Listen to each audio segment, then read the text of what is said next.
यहाँ पर कई सारे टेंट है, हजारों टेंट है यहाँ पर रहने के लिए।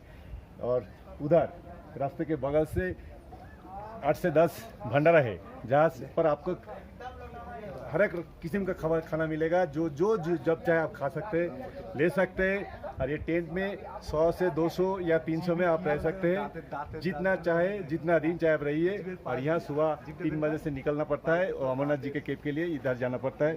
और फिर आगे जाके उधर चेकिंग होता है, आप FR ID कार्ड दिखता है, फिर आपको आगे ऊपर जाने का परमिशन मिलता है। फिर सुबह से जाने आने में 10 बजे तक आपका लग जाएगा। अगर पैदल चलेंगे और घोड़े पे जाएंगे तो अलग बात है, आप आराम से जाके अमरनाथ जी दर्शन करके फिर इधर वापस आइए बालताल में। तो यही है बालताल बेस कैंप, जहाँ पर कई सारे फैसिलिटीज़ है। यहाँ मेडिकल है, हॉस्पिटल से, आर्मी का हेल्पलाइन है और यहाँ पर रहने का इतना सारे टेंट है, खाने भी अवेलेबल होता है यहाँ पर। কেন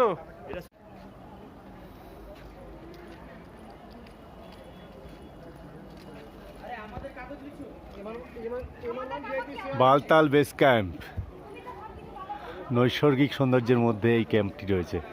অমরনাথ যাত্রার জন্য হাজার হাজার টেন্ট এখানে রয়েছে। বালতাল বেস ক্যাম্প এটি।